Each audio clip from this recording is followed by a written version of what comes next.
देश के अंदर तमाम विपक्ष के बड़े बड़े नेता, चाहे वो राहुल गांधी हो, चाहे वो प्रियंका गांधी हो, चाहे फिर वो आप अखिलेश यादव हो, चाहे वो मायावती जी हो, चाहे वो असदुद्दीन ओवैसी हो, चाहे फिर वो आम आदमी पार्टी के अरविंद केजरीवाल हो, देश के तमाम बड़े बड़े नेताओं का लगातार यही कहना है कि देश के अंदर देश रोजगार मांग रहा है, देश के नौजवान जो है वो रोजगार मांग रहे हैं, देश बेरोजगारी से जूझ रहा है, देश की आर्थिक स्थिति खराब है और आप हिंदू और मुसलमान के नाम का जो जहर उगल रहे हैं, ये जो मिट्टी का तेल आप फेंक रहे हैं, वाकई इस देश में कभी भी आग लग सकती है और ये आग का गुबार जो है देश में गृह युद्ध के तौर पर उभर कर सामने आ सकता है।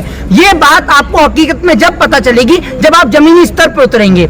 आज देश की मीडिया ने जो प्रोपोगेंडा चला रखा है मंदिर और मस्जिद का, मंदिर और मस्जिद से ऊपर उठकर कुछ और मुद्दा ही नहीं है। आप 2 मिनट अगर नेशनल मीडिया को खोल के देख लेंगे तो ऐसा लगेगा कि कल को आपके घर की खुदाई चालू है और जो लोग अगर इसका विरोध करें तो ऐसा उनको प्रोपोगेंडा बना दिया गया है कि वो लोग हिंदू हैं ही नहीं।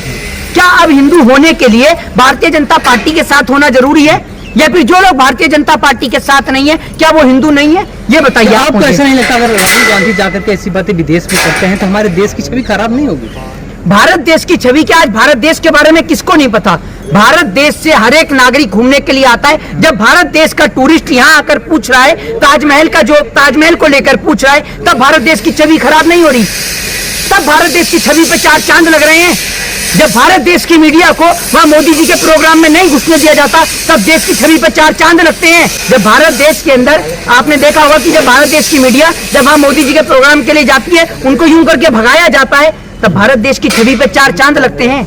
ये बताइए आप मुझे, जब आज जो भारत देश के प्रधानमंत्री हैं जब उनको अमेरिका का वीजा नहीं दिया जाता, इससे भारत की छवि पे 4 चांद लगते हैं। जब भारत देश के अंदर हिंदू और मुस्लिम के नाम के आपसी दंगे होते हैं तब भारत देश की छवि पे 4 चांद लगते हैं।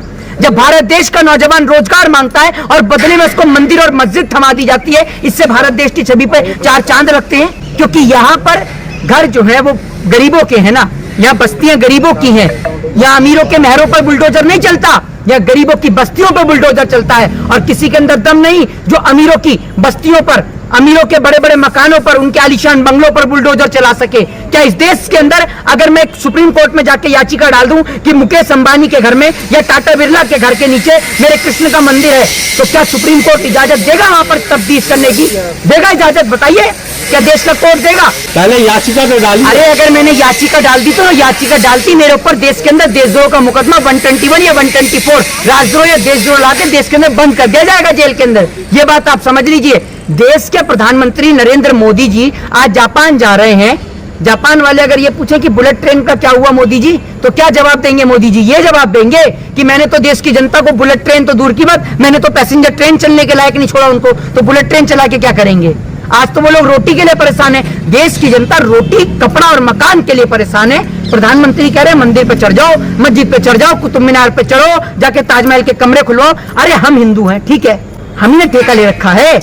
अमित शाह का बेटा नहीं खुलवाएगा एक आध ताजमहल का कमरा, वो भी तो हिंदू है। गृह मंत्री का बेटा हिंदू है, प्रधानमंत्री हिंदू है, उनके प्रधानमंत्री के सारे परिवार वाले जितने हैं वो सब हिंदू हैं। आप स्मृति ईरानी देख लीजिए, वो भी हिंदू है। क्यों नहीं खुलवाती कमरे? खुलवाइए कमरे। राजनाथ सिंह का बेटा खुलवाएगा, शिवराज सिंह का बेटा तो LLM कर रहा है। क्या वो हिंदुओं से बाहर है? उसको नहीं चाहिए मंदिर क्या?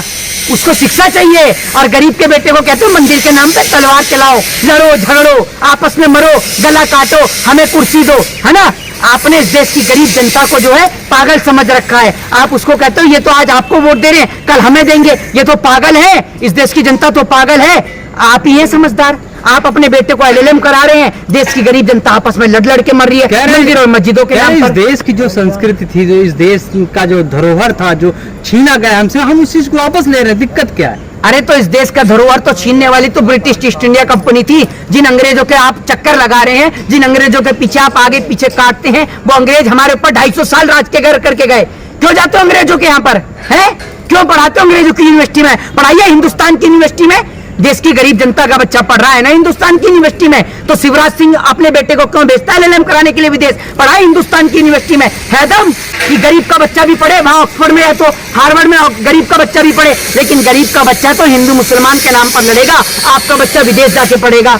हैं? आप किसको राष्ट्रवाद का पाठ पढ़ा रहे हैं? आप क्या दर्शाना चाहते हैं कि जो आज भारतीय जनता पार्टी को समर्थन और सपोर्ट नहीं करता वो राष्ट्र विरोधी है? आप अकेले देशभक्त बचे हैं इस देश के अंदर। ये इन मुद्दों को लाने का सिर्फ एक ही उद्देश्य है, देश की बिगड़ती अर्थव्यवस्था, देश के अंदर जिस तरीके से बेरोजगारी, मंदी और महंगाई का माहौल छाया हुआ है, उन सब से लोगों का दिमाग, उनका ध्यान को डाइवर्ट करने के लिए भारतीय जनता पार्टी की सरकार इस प्रकार के एजेंडे और प्रोपोगेंडो का इस्तेमाल कर रही है। लेकिन हम चाहते हैं कि भारत देश का डंका बजे पूरे विश्व में। हम चाहते हैं आप विदेश नीति के तहत पूरे देश में घूमे, कोई बात नहीं, लेकिन चाइना को भी तो हटाइए।